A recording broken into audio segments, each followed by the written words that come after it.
Good evening. Welcome to our continued reading and study of Swami Vivekananda's Karma Yoga.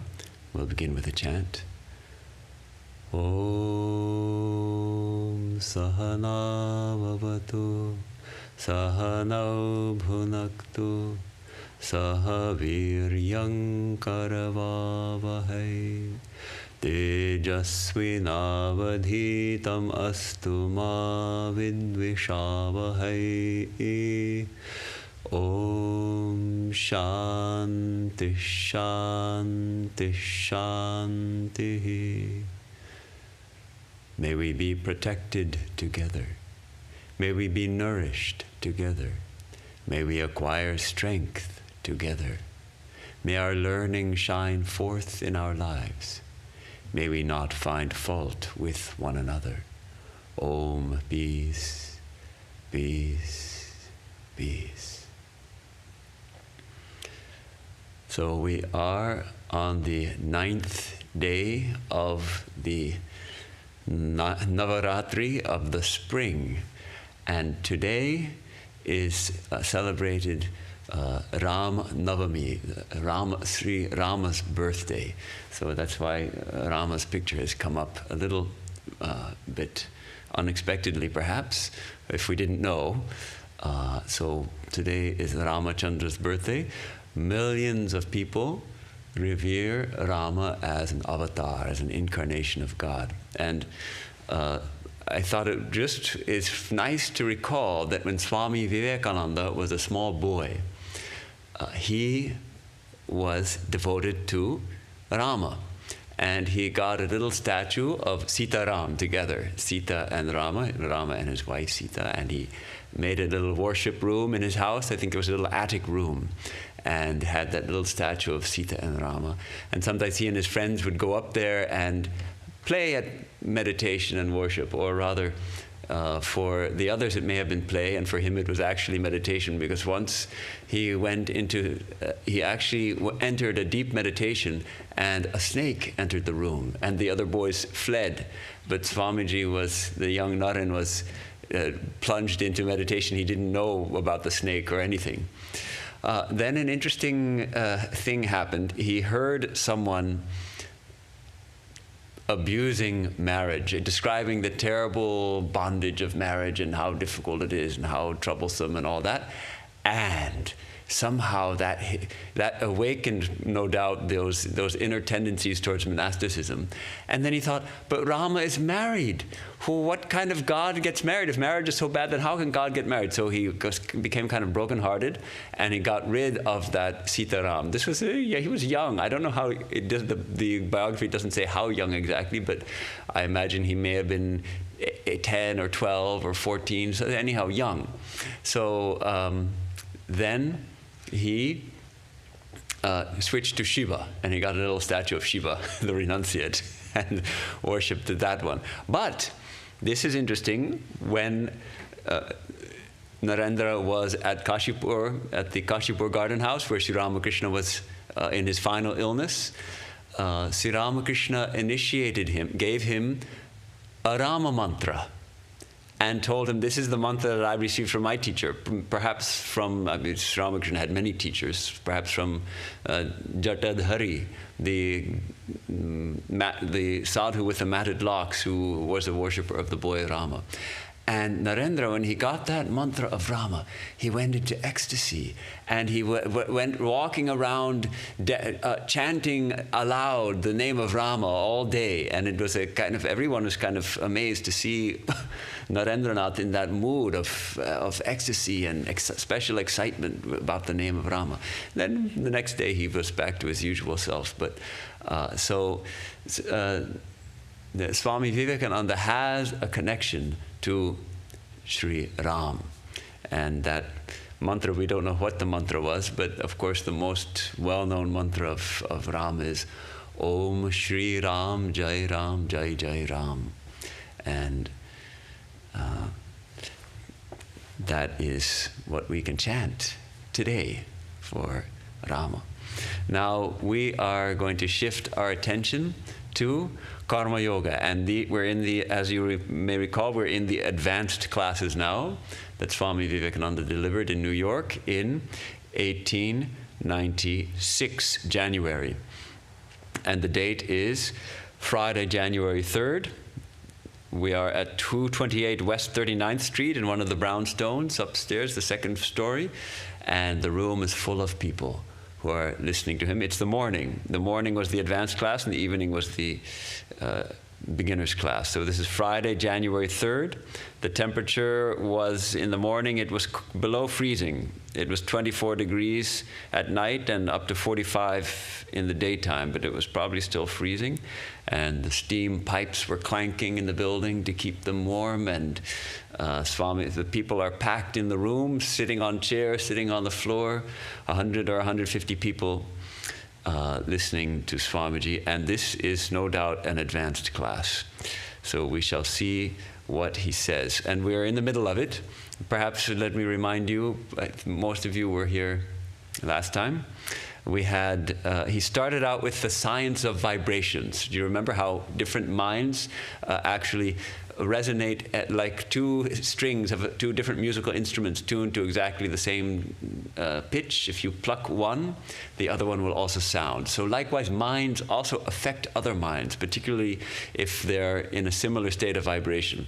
So we talked quite a bit about this science of vibrations, and it was a good reminder of why the company we keep is so important, because we all have different strings in our mind, as it were, tuned to different pitches. And we have some strings that are tuned to unhelpful pitches that will take us down the rabbit holes. And if we get into a room with, if we open ourselves to the influence of other minds which are vibrating strongly at that pitch, ours also will begin to vibrate more strongly. So the importance of holy company, and of developing a protection, a way of protecting ourselves from the negative influences that we may encounter. And of course, one wonderful protection is the mantra, the holy name of God. So, and then he talked quite a bit about good versus evil actions, and brought us to the conclusion that there is no action which can be entirely and completely good. There's always some evil associated with everything. And he gave the example of, here I am talking to you, and certainly that is good, we're talking about Vedanta, and yet I'm killing microbes. Microbes are entering my lungs and they're dying, so it's maybe good for you and it may be good for me, but it's bad for the microbes. So like that, it's kind of a little bit of a silly example, but like fire is always enveloped by smoke, every action is always accompanied with defects. So it follows that perfection can never be attained by work. And he touched on this myth, which we all have, to a certain extent, internalized. This myth that we can make this world perfect. That was the idea of the millennium. When the millennium comes, when the Lord returns, everything's going to be perfect, and the lion will lie down with the lamb, and the land will be full of milk and honey, and everyone will live happily ever after. And we have that somewhere. I think all of us, perhaps most of us at least, have this idea that we want to make things better here, and that we can gradually make things perfect. That doesn't mean we shouldn't try to make things better when we see injustice, when we see suffering. But this idea that one day this world will become perfect, it's a myth. And why? First of all, it's impossible, because all actions are accompanied with evil. And it's simply in the nature of the world. And Swami Vivekananda points out the impermanence. And he says this place will become too cold for any life to exist. Actually, now astronomers know that it will actually first become too hot. And the sun will expand into a red giant before it collapses into a white dwarf. And at that time it will burn, it'll absorb this beautiful home of ours, and it will become nothing more than a what will it be? Will it still maintain any separate form? It will be completely melted into the sun. It will be so hot that it'll just become molten. It'll melt into the sun, and the matter that was in this earth will go to the center of the sun by the gravitational, and then it'll be crushed, all crushed in. So that's where we left the class last time. Let's pick it up from there. Now he's going to present another idea which Sri Ramakrishna also used to express. He says, it is the idea of people that they are to do good to the world. Why should the world be so poor as to require our doing good to it all the time? It will be a wretched world indeed if it requires that. You are not blessing it, you are cursing it, if you think you are here to do good to the world always, that is your aim and end in life. Sri Ramakrishna also would say, what is the purpose of life? People would say, isn't the purpose of life to do good to the world, to do good to others? No. The purpose of life is to know God. The purpose of life is to realize God. The purpose of life is to attain freedom. And we can do that also through service of God. We can do that through karma yoga. But he used to give the example of what? Curly tail. That's true, but I'm thinking right now of doing good to the world versus seeing God. Visiting the temple. You can visit the Kali temple, and there's at temples in India there's always lots of beggars, and so someone may go to the temple and start giving money to all the beggars and spend the whole day serving the poor beggars who are outside the temple and never get into the temple. And there's a crowd, and actually get to see the temple, you have to elbow people out of the way. Hindu temples are sometimes like that, big crowds, and it's not like we all line up nicely. No, we're all eager to see God, so we go. Somehow we get our moment of darshan in the temple. And then, Sri Ramakrishna says, then you can go out and feed the beggars to your heart's content. But if you've come to the temple, do that thing first. The purpose of coming to the temple is to see the deity.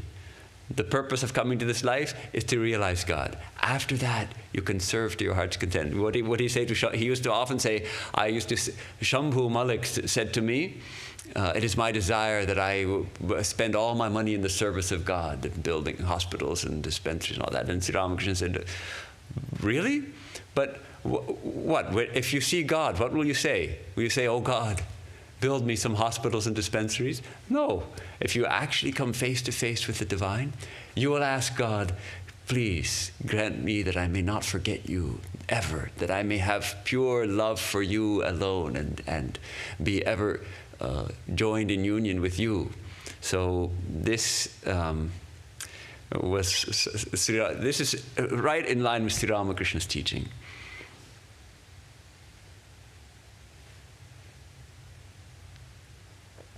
One of our students is looking very serious.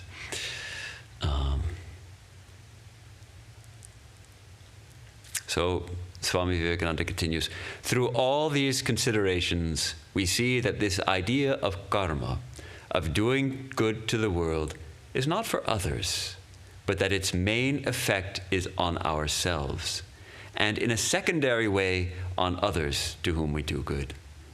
Its main effect is to purify ourselves. This is generally Swamiji's position. It's a kind of subtle distinction, because on the one hand, Swamiji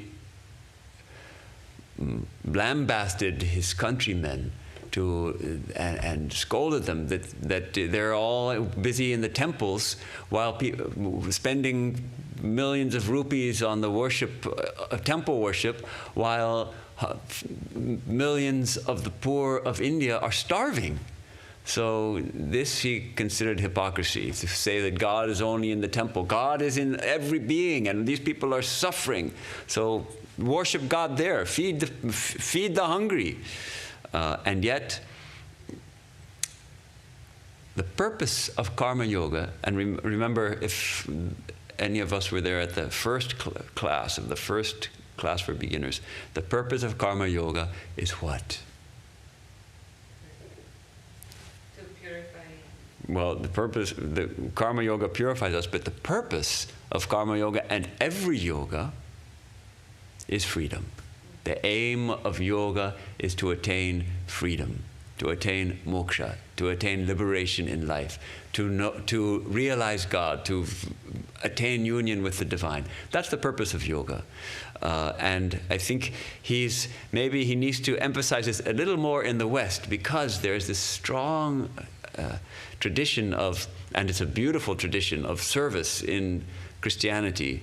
And we do see many sincere Christians, they serve beautifully. They're really committed to service. But perhaps sometimes they leave God out of it a little bit. They forget that the aim of life is to know God. This idea that we can make this world perfect, or this idea that God needs our help. That God needs our help in this world. And Sri Ramakrishna said, what? God is infinite. Does God need your help or my help? God will get his work done. God will get her work done in this world, whether you participate or not, whether you do anything or not. So,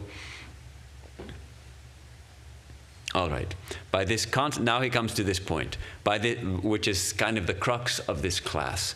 By this constant effort to do good to others, we are trying to forget ourselves. To forget ourselves. And that is the one great lesson in this world to be learned. So that's the title of this class, as I forgot to mention at the beginning, is Non-Attachment is Complete Self-Abnegation. Which is a difficult title a little bit, because self-abnegation has a very negative connotation. But actually, complete forgetfulness of self brings us to infinite bliss, brings us to true joy. So human beings think they will make themselves happy. And they go on trying to do so, and knock their heads against all sorts of places. And after ages and ages of struggling, at last find out that the highest happiness consists in killing themselves. He's actually, I was editing, he's using the singular. He says, man thinks he will make himself happy. And he goes on trying to do so and knocks his head against all sorts of places. And after ages and ages of struggling, at last finds out that the highest happiness consists in killing himself, when there will be no one to make happy in himself. Means there's no separate I. Now, is Swami Vivekananda here advocating suicide? No. This is not suicide. It's not suicide at all. It is rather overcoming selfishness. It's overcoming that idea that I have a very precious and important separate individuality, which is completely separate and unconnected from anyone else, and separate from God and separate from the world, and I have to protect and preserve that at all costs. And that is how that part is also in us all the time, though we are all spiritual seekers. But let's face it, we also have that side of us that feels that this is most important. Me, I am separate. I have to look out for numero uno, right? We have to look out for number one. Who's number one? Me, right? So Swamiji is suggesting here that when we sacrifice ourselves for others, we reduce that sense of I. Eternal, entire self-abnegation. When there is no I, and it is all thou, then he will have attained that happiness. We will have attained that happiness. And consciously or unconsciously, karma yoga leads to that. Now how do we understand this? That we have to die. A little later on he quotes with the old Christian saying, the old man must die. Who's the old man? That false idea that we have of ourselves as someone separate and someone, an individual separate from all other individuals. People used to get afraid when Swamiji would talk like this in his classes, especially when he would talk about this idea of Advaita, of non-duality, of losing our individuality, our sense of individual separateness in the Absolute. And people would say, well, what will become of my individuality? And he would laugh. He would say, you people are so afraid of losing your individuality. Why, you are not individuals yet. When you realize your true nature, then you have your true individuality. So that it's not something to be feared, actually, but something to be embraced, something to look forward to. When this little I, with all its petty desires, all its petty emotions, subsides. Maybe we don't need to use the word dies necessarily. We can use the word subsides. But Sri Ramakrishna also uses that same language. He says again and again, all troubles cease when the ego dies. And yet, at the same time, he points out that that rascal doesn't go. Right? You cut down the peepal tree, and the next day, what happens? Shoots are coming up again. So how do you kill the ego? You can't. And yet, he says, I just printed up a couple of quotes. He says, all troubles come to an end when the ego dies. As long as a trace of I consciousness remains, one is conscious of difference. Nobody knows what remains after the I disappears. Nobody can express it in words. That which is remains.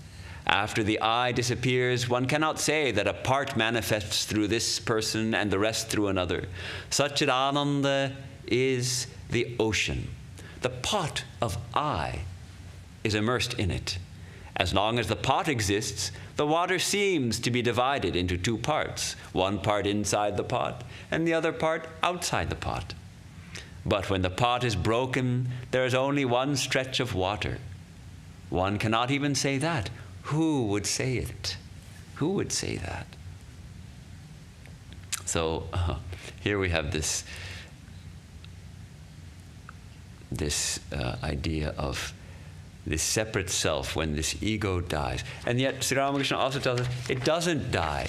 So therefore, let the rascal remain as the servant of God, as the child of God. So Sri Ramakrishna really emphasized this attitude. Let us remain think of ourselves as children of the Divine Mother. Let us think of ourselves as servants of God. Well, if we do anything in this world, we do it as service. And knowing at the same time that this separate identity we have is not our true identity. It's a conditional identity. It's conditioned upon our bodies and our personalities and our tendencies. And there is deep within us a shining light, which is not separate from the infinite light of the divine. And we can remind ourselves that that is our true self. In the meantime, we remain as children of God. We feed this body. We take care of it. It's our instrument for serving the divine. It's the temple of God. So it's not that we have to kill it in the sense of suicide or that kind of thing. So let's read a little more. Every act of charity, every thought of sympathy, every action of help, every good deed is taking so much away from yourselves and making you think of yourselves the less, and therefore it is good. So here we find that jnana, wisdom, or bhakti, love, or karma, work, all come to one point. This idea of selflessness. The highest ideal is eternal and entire self-abnegation. Swami Vivekananda and Sri Ramakrishna would both say this, that the different approaches lead to the same goal. That in the highest love, lover and beloved become one. And the highest, and the jnani also realizes her unity with all, with infinite consciousness of Brahman, with all beings. So that comes with this self-abnegation. We can think of it as self-forgetfulness. How beautiful it is when we experience a state called flow. I think many of us have tasted it. It comes in music oftentimes. Musicians will experience it. Artists will experience it. Athletes will experience it. Anyone who has a passion that they get involved with, sometimes we forget ourselves and are completely immersed in what we are doing, whether it is playing music or maybe just listening to music or experiencing an epiphany in the mountains or whatever it may be. Cooking. We can be in the midst of cooking and we simply enter a flow where we forget ourselves for the time being. Even watching a movie, no? I think perhaps one reason people love watching movies, because we forget ourselves when we get completely immersed, completely drawn into the story. Where are we? There's a story going on and we're completely immersed in it. We identify with the characters on the screen and we forget ourselves. And that's an experience of joy. But that's a kind of unconscious self-forgetfulness. Flow starts to be a little more when say runners also experience it apparently when they're on a run and suddenly they are not running, the body is running and they are separate and just merged in it. Forgetting ourselves. Self-forgetfulness. Self-abnegation suggests that we are trying hard to forget ourselves. We can also but we don't have to do it. It's not a painful thing. It brings us to this tremendous peace and joy. Now he's going to go on a little. For instance, you see a person preaching who will be horrified at the idea of an impersonal God. He must have a personal God and must keep his identity and his individuality, whatever he may mean by that. And let him keep it. But he holds ideas of the highest ethics, and the highest ethics are self-abnegation. So you're going to point out that really, if we think about it, what are the highest ethical actions, the actions we most call as good? When someone sacrifices him or herself for others. The first are the don'ts, don't kill, don't steal, and all that. But then afterwards we find, yes, feed the hungry. Feed the hungry as long as I don't have to give up any of my own food. Well, that's okay. But we recognize a higher state when someone is hungry and sees someone who's even hungrier and gives half of his food to that person. Or even more so, gives all of her food to that person. Then we recognize that as a noble act. Swami Vivekananda is going to talk about that. He's going to put it out. So he's saying, all right, let someone keep his or her sense of individuality, whatever that means. But see, this person is holding ideals of highest ethics, and the highest ethics are self-abnegation. That is the basis of all morality. You may extend it to human beings or animals or angels, but that is the one basic idea, the one fundamental principle running through all ethical systems. Oh, that's actually a wonderful insight. Now he's going to describe different types of human beings those who embody this highest ideal and those like us who are struggling to embody it. He says, you will find various classes of people in this world. First, there are the God men and God women, quote unquote, who are abnegating themselves entirely and will do good to others even at the sacrifice of their own lives. These are the highest of human beings. If there are 100 of such in any country, that country need not despair. But they are very few. They are very few, he says. Then there are the common sort, a little lower, but very good people, who do good to others so long as it does not injure themselves.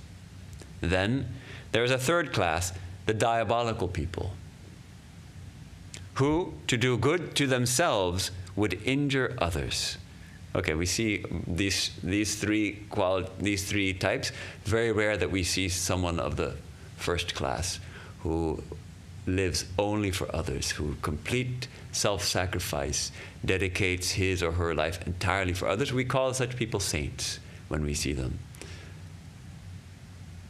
Then we have people like most of us who are trying to do good to others as long as it doesn't injure us. That film, I spoke about this in Santa Barbara on Sunday with the Dalai Lama and Bishop Desmond Tutu, those dialogues they had in the film is called Mission Joy. And the Dalai Lama was saying, why selfishness? Why selfishness? We have a little selfishness. We take care of our body, we eat, and we protect the body and all of that. But we recognize that we are called to serve others, to have compassion for others. And we also recognize that in the highest sense, the more we do for others, the more we forget about ourselves, the better we feel, the more joy we taste. So it's a kind of wise selfishness. We still have the selfishness. We want to experience joy, but we also recognize that the path to joy is through compassion for others, doing things for others, not paying so much attention to ourselves, reducing our infatuation with our own selves and striving to do things for others. This is what the Dalai Lama calls wise selfishness. So, and then Swamiji says, the poet says there is a fourth class of people whom he cannot name, who will injure others for injury's sake.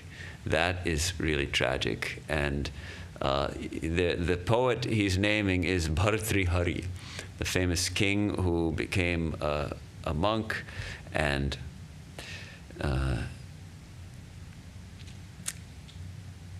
he gives these four types of people. And the last type of person, he can't even give a name for it, because they're not injuring people even to do good to themselves. They're just injuring people for the sake of injury. And that is the tragedy of this world, that we still see people like that. So, just as there are at one pole of existence the good people, who will do good for good's sake, so at the other pole there are others who will injure others just for the sake of injury. They do not gain anything thereby, but it is their nature. So we see that the poet classifies the person who sacrifices him or herself to do good to others as the highest kind of person, and the person with the highest self-abnegation.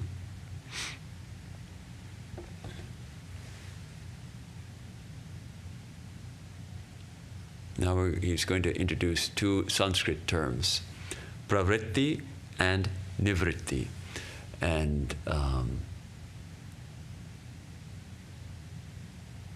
let's just read how he defines them. They have different definitions, but generally pra, towards, ni, away from. So here are two Sanskrit words, he says. One is called Pravritti, circling towards, or revolving. Later it's changed to revolving towards, circling towards. And the other is Nivritti, circling away or revolving away. The circling towards is what we call the world. I and mine,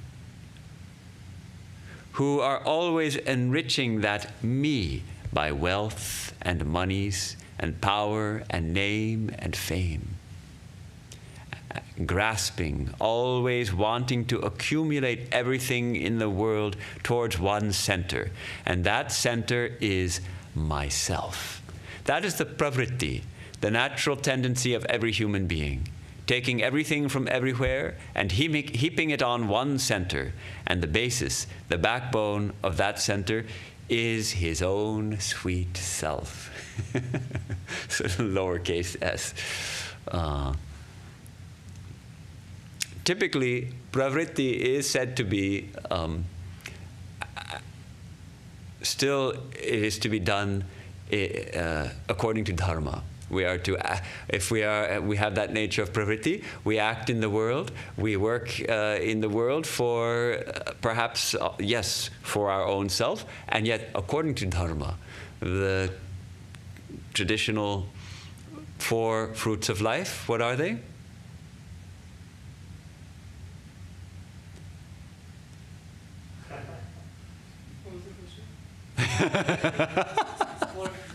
What are the 4 fruits of life? Dharma, artha, kama, moksha. Yes. So dharma, artha, kama actually falls into pravritti, generally, typically. And the moksha falls into nivritti. Dharma means proper action, action according to our true nature, which is divine. So helpful, not harming others. But then the traditional teaching recognizes that we're not all going to be spiritual seekers.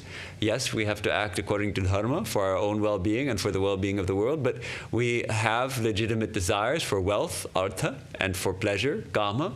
And so we satisfy those so long as we don't contradict dharma. So these 3 fruits of life are legitimate. And it only comes when we come to the end of kama, when we start to realize that satisfying desires is not going to give us peace, that we come towards the seeking moksha. We get the 4th fruit of life, that is liberation. When we start becoming seekers of liberation, then we start turning away. Instead of revolving towards, we are revolving away. That is nivritti. It reminds me of a monk who came to visit Holy Mother, Sri Sarla Devi, and in Calcutta. Not a monk of our order, I believe it was a monk of another order, who came, and he came downstairs, and he, I'm not sure if he actually got to go upstairs and bow at Mother's feet, but he was sitting downstairs afterwards. Probably he went up, sitting downstairs, and Holy Mother sent down 3 fruits for him. And he was not pleased. And he waited, and he waited, and the word was sent to Mother that he's not leaving. The monk is not leaving. He's sitting there. He's staying, and he's insisting on not going. So finally, Holy Mother sent down a 4th fruit, and then he became very happy, and then he left in great joy. So that for him, those 3 fruits represented dharma, artha, kama. And he said, no, I want the 4th fruit. So when he got the 4th fruit. All right, so this is the common, the natural tendency of every human being, Swamiji says. And he paints a kind of a, he paints it in such vivid language, no? This circling towards, this pravritti is what we call the world, I and mine, who are always enriching that me, quote unquote, by wealth and money and power and name and fame, grasping, always wanting to accumulate everything in the world towards one center, and that center is myself. That is the pravritti, the natural tendency of every human being. So it's a natural tendency. He doesn't curse it. He says that's our natural tendency, taking everything from everywhere and heaping it on one center. And the basis, the backbone of that center is our own, this natural selfishness.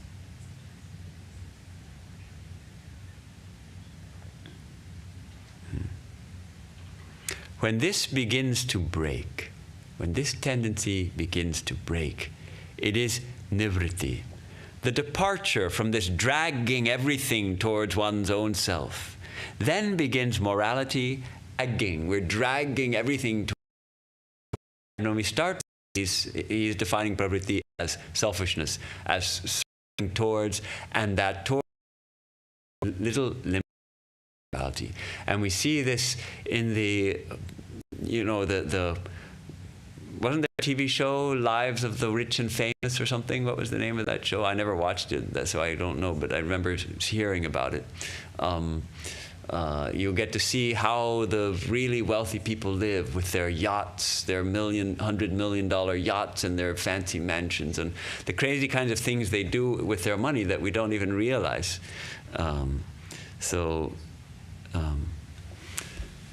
Any problem? I'm sorry, I can't hear you.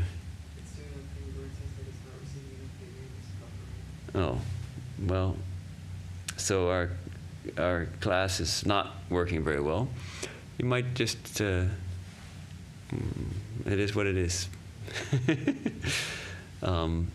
You can start recording, so the last 15 minutes of the class we can save it. All right. Got a little distracted by that.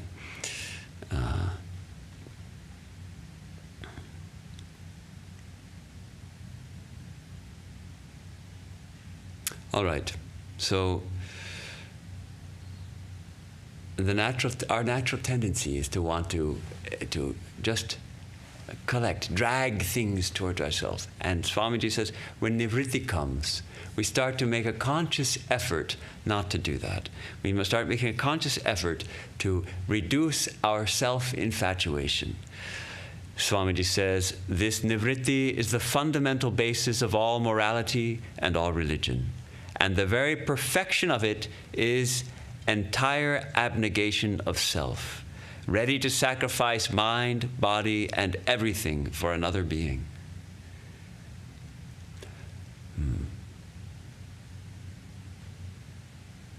When a person has reached to that state, he or she has attained to the perfection of karma yoga. This is the highest result of good works. If someone has not studied a single philosophy, if one does not believe in any God and never has, if one has never prayed once in one's whole life, but if the simple power of good actions has brought one to that state where one is ready to give up one's life and everything for others, one has arrived at the same point at which the religious person will come through prayers and the philosopher through knowledge. And so you find that the philosopher, or the karmi, one who seeks salvation through works, or the bhakta, one who seeks through love, or the jnani, one who seeks through wisdom, all meet at one point, and that one point is self-abnegation. Beautiful. It's a long sentence.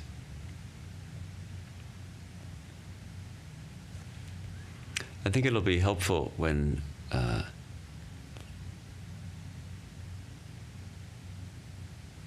we get some example.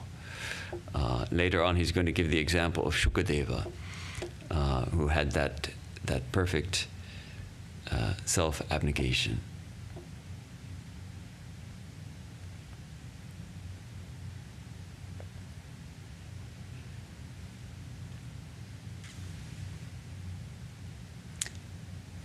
I guess we can read a little more.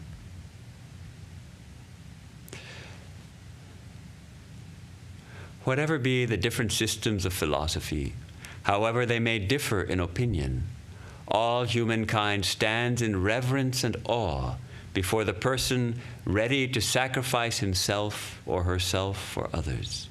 No mere question of creed or doctrine.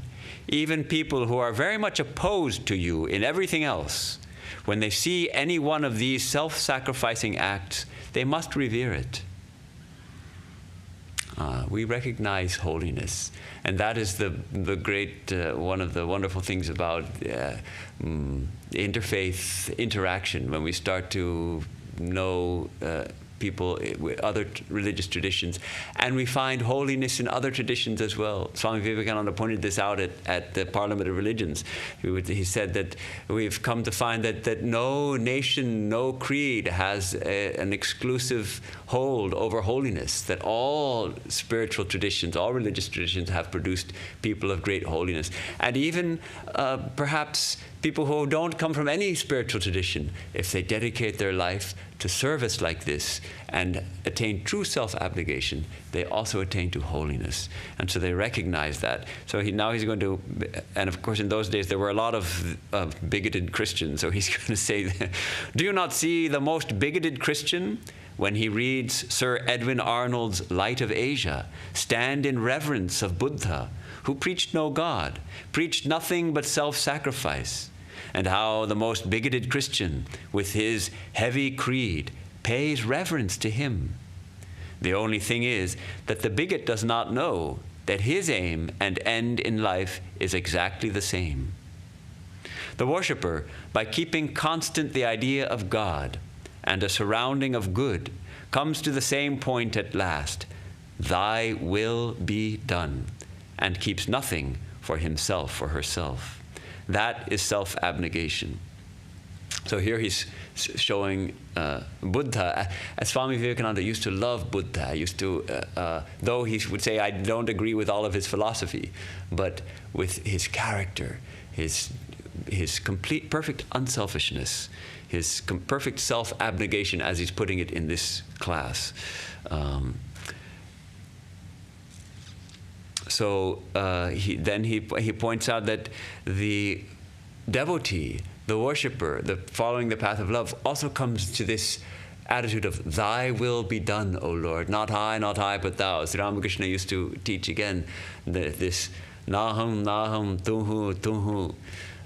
He used to teach he used to give that story of the cow, old cow being led off to slaughter. And how is it? No, okay, the story is that the calf says, hamba, hamba, means I. But how much it has to suffer. It's yoked to the plow and has to pull the plow in the sun and the rain and gets beaten to make it go faster. And then finally, when it's old, it's let off to slaughter. But even then, its suffering does not end, because its skin is used for heads of drums and gets beaten constantly. And its skin is also used to make shoes, and so it gets walked on all over the place. So even then, its suffering doesn't come to an end. But then the entrails are used to make the bow that the carder uses in carding cotton. And the bow, I've never seen the bow used to card cotton, but I've heard it, because the carders, when they walk through the streets of the city in Calcutta, even today, or at least I guess now 20 years ago when I was there, they will pluck that, there's some kind of bow, and you string it with a long string made from the entrails of a dead animal. And when they pluck it, it makes the strangest sound, which Sri Ramakrishna says, tuhu, tuhu. It sounds like a wow, wow, wow, wow. The sound, and that sound reverberates, and everybody knows, oh, the carder is here. So if your mattress is compressed and it's not really soft anymore, he'll take it, and he'll take apart the cotton and recard it with that bow somehow, and then repack the mattress, maybe adding a little extra cotton. Then you get a sort of rejuvenated mattress. And so when the entrails are turned into that bow, then it says, tuhu, tuhu, thou, thou.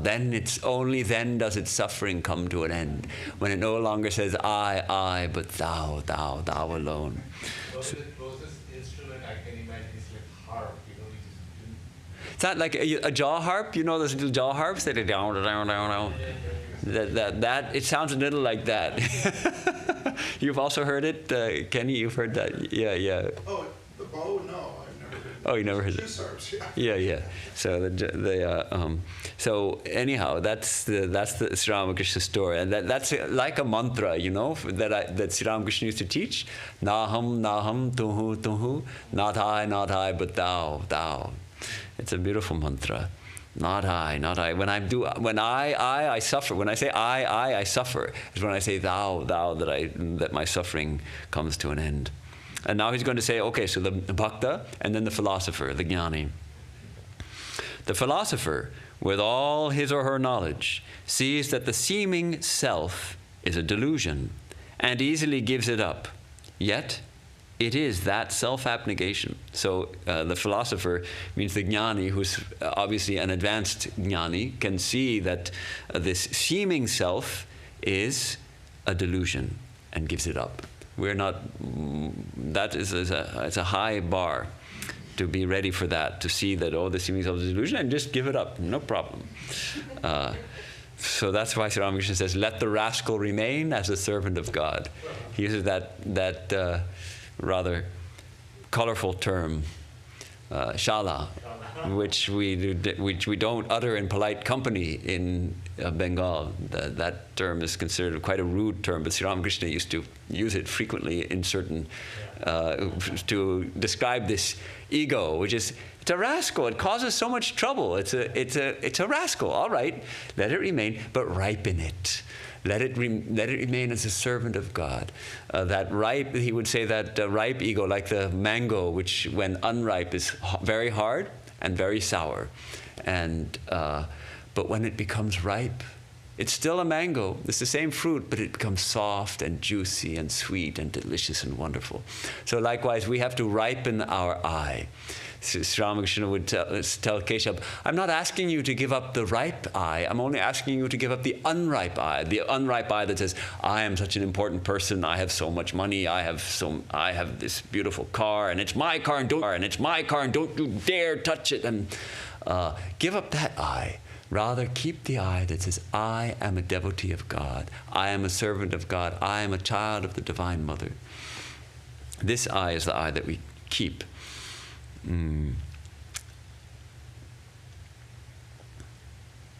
So karma, bhakti, and jnana all meet here. And this is what is meant by all the great preachers of ancient times when they taught that God is not the world. Okay, that's a new topic. I think this is a good place to stop. We've been going for quite a while.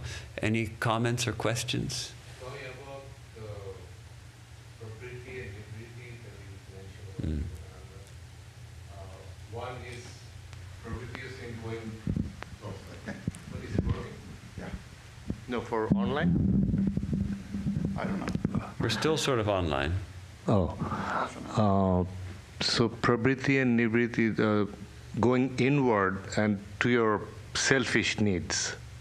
That's the tendency you're saying, right? Actually, it's how he's translating it here is circling towards and circling away. Towards drag, as he's suggesting, dragging everything to my little self. Yeah, but that's the lower I, higher I, you said. Yeah. But in order to know ourselves, we also have to go inward also, but that's for a higher, the higher I aspect of it. Right. Now that's turning away. Generally, pravritti is the outgoing tendency.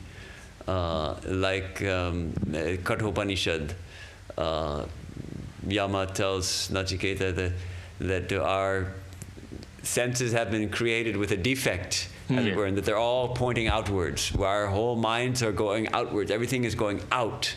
We're all, through the senses to this world, we're going outward. And the wise person closes the eyes, as it were, and looks within. So that's nivritti, turning away. We're turning away from. So true, on the one hand, it's dragging towards, but it's also focusing our attention outward on other external people, world, on the external world. Yeah. Okay. But it's interesting because nivritti is this self-abnegation, and self-abnegation also comes through unselfishness. Yeah. In karma yoga, it comes through doing everything as service. Thank you, sir.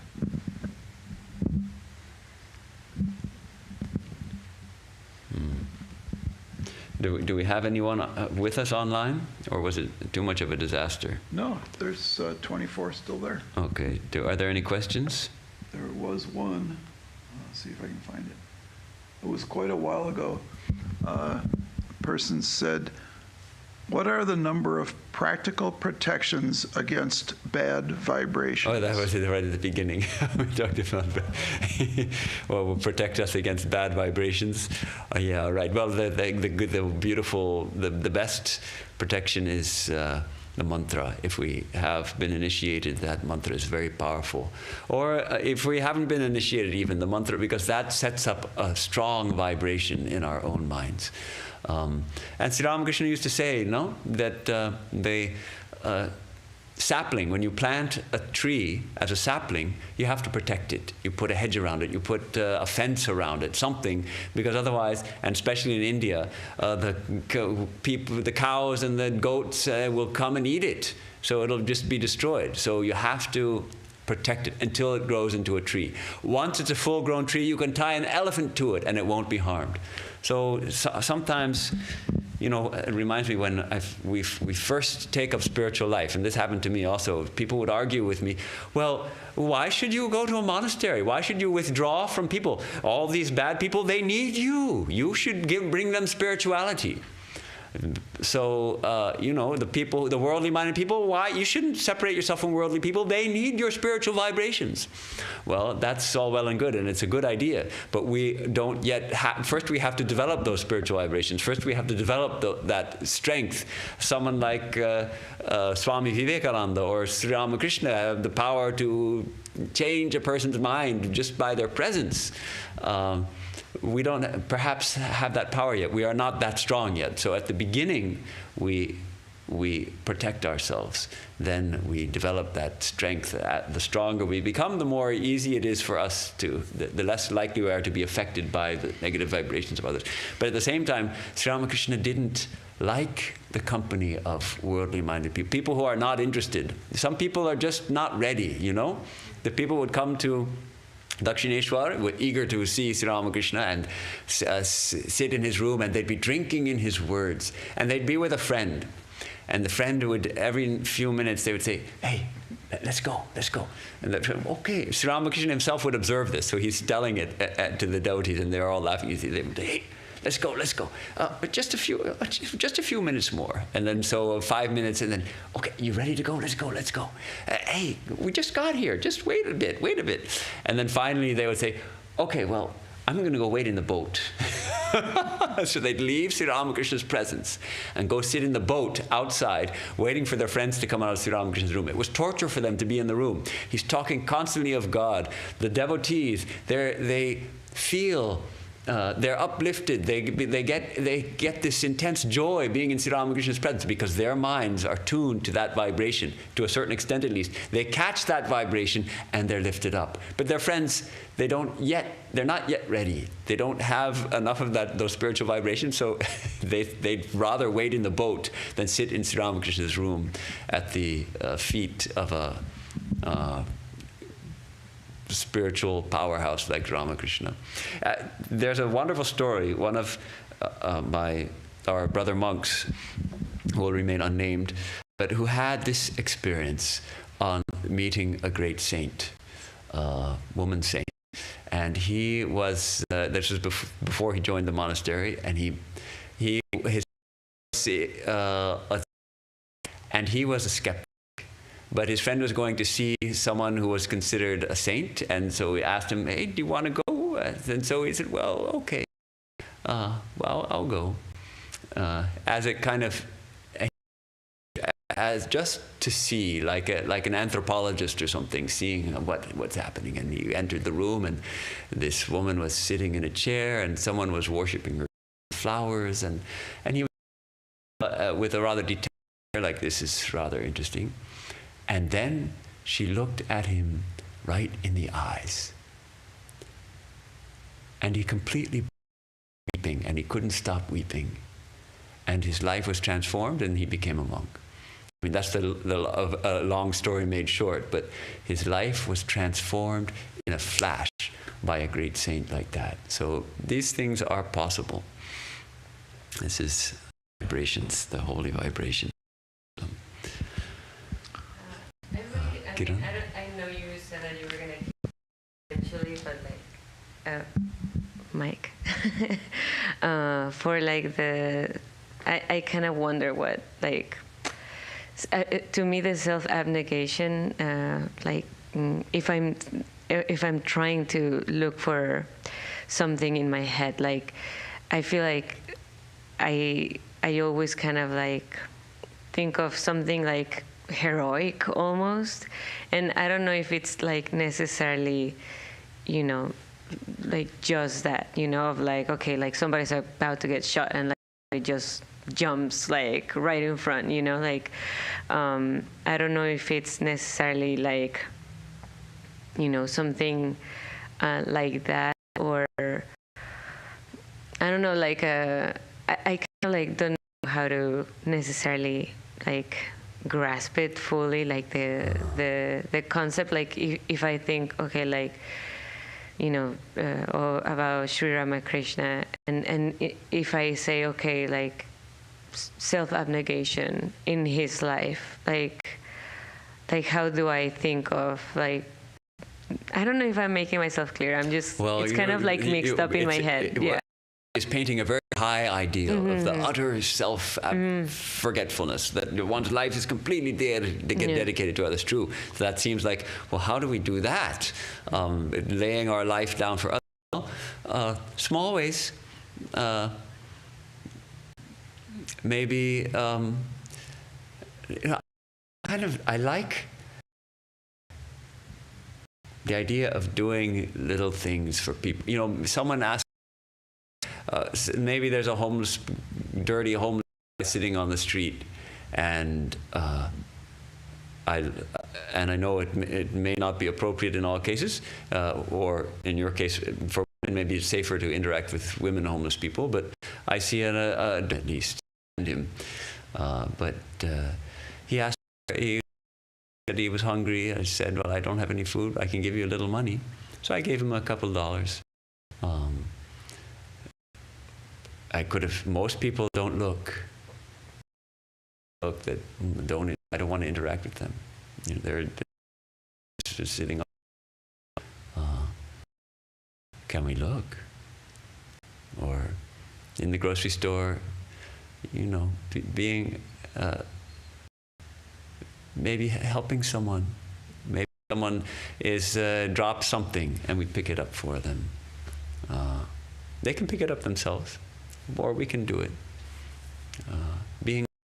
Offering to help. Sometimes a smile is the best help, the best blessing you can give someone who's down. You give them a smile, and they gain faith in humanity. When someone is feeling like humanity is terrible, that everything sucks, things are horrible, and then if you can give a genuine smile, it doesn't cost much, but it takes us away from ourselves, that little bit. Notice, see, and it's a fine line. On the one hand, we don't want people to take advantage of us. People, not enabling abuse or something. At the same time, we are also quick to get angry. Cuts us off in traffic, and that anger flares up. No? And pretty soon we want to make some hands even. Okay, who's that? Who's that person who wants to do that? Unripe ego. So what if instead we say, okay, God bless you. May you have a safe drive. Say a little prayer. Many times that's also repressed energy. You're probably worried about something else. Lost control. It's an interesting phenomenon that people can be very nice people, and suddenly when they get behind the wheel and they become terrors. That's the ego of a driver. The car ego, we can call it the car ego. True, that's why yoga, if we do our actions consciously, say, student,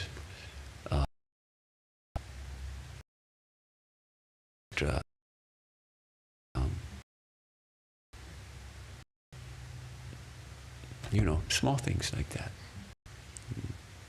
And even mentioned for me, like, you know, smiling in the grocery store.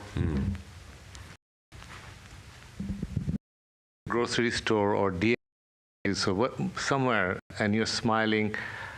Those, even though it's, you say, as you said, it's small things, but they help a lot. We also, day to day, we see some people bring like some good energy, not even spirituality, just in general, talk to their being, and the small exchanges that kind of leaves you, you know, a little bit. There's an in the heart, Yeah. even a small, and spirituality probably even bigger than that, but Spiritual. yeah, Absolutely. And if we can do it consciously and feel that we are seeing, when we're seeing another face, we're also seeing the face of the divine. yeah. And then as a human being, we also fail. Like, you know, but that's not the end of it. We can also pick ourselves up again, you know. Yeah. Yes. Thank you, sir. Yes. Well, shall we take a moment of just take a moment of silence, and then we'll